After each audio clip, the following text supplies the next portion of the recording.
Watch out! Watch out! My name is Jimmy Rancic.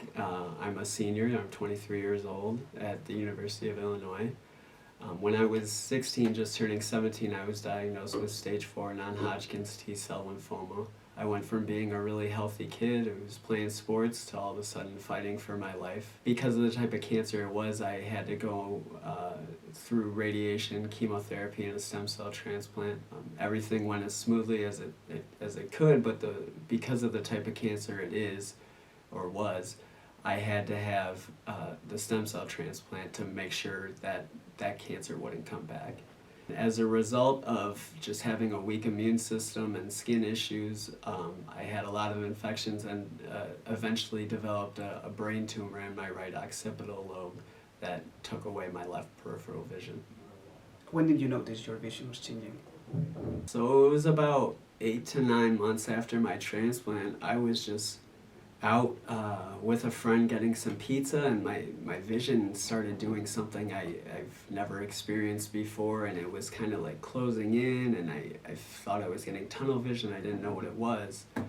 And then I don't know how much longer after, or maybe it was even before, I was at physical therapy and I was on the bike and I couldn't get my left leg to go down. It just kept locking up every time I tried to bring it around with the pedal. And I thought I was having a stroke. I didn't know what was happening, and I was really, really scared.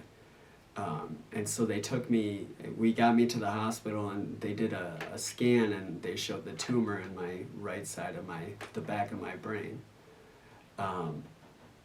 And so luckily I was able to beat it with chemo, but I now have that loss of vision. So where most people can see their hand all the way back here, I can't even see my hand here. I can start to see it. I can see these 2 fingers now, but it's just something I have to live with now.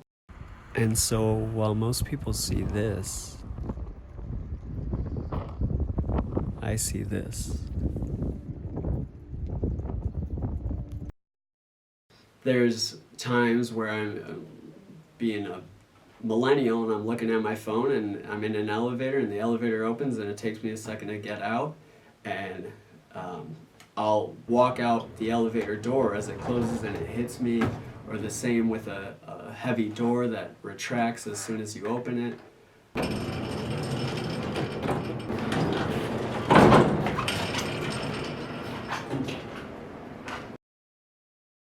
The worst is when I'm trying to cross a street, especially down here at school, and a biker comes out of my left side, and because I don't look all the way, I almost get hit by the biker. Watch out! That happens. So it's little things like that, and I think my neck muscles have grown stronger, but I just don't have this left peripheral that everybody else does.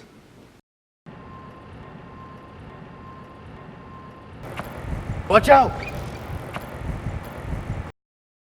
What are some positives you are able to find from your loss of vision, and what do you hope others can take from your story? Yeah, as a lover of movies and going to the movie theater, one thing that's kind of cool that having this loss of vision does is if I'm closer to the screen and there's a conversation on both sides of the screen, I'm all of a sudden like very a part of it, because I gotta look to both sides. If I'm just looking, straight like most people do, this person's cut off, so then I have to turn my head that way. So that's one cool kind of thing about being in it. I feel a lot more involved in even the smallest parts of movies. Another thing, this is a secret I shouldn't be telling a lot of people, but if I'm annoyed with somebody, and like my dad or my mom or someone, and we go sit somewhere in public, I'll purposely make them go on my left side so I don't have to look at them. But shh, don't tell anybody that. And there's other positives. It's not always easy to find them, but that's one of the most important things to do when you go through a sad situation or a bad situation, is just look to find those small positives wherever they may be. They may be really, really small, but you gotta let those magnify larger than the bad things. It's so important to try to keep positive and fixed on the one even if there is one just thing that's positive. And know you're not alone. There's a lot of us going through different things, and I hope other people with vision issues can watch us and see you're not alone. I'm going through it. You're going through it. People with cancer, people with any disease. Find somebody else going through it, and the two of you focus on those positives more than anything.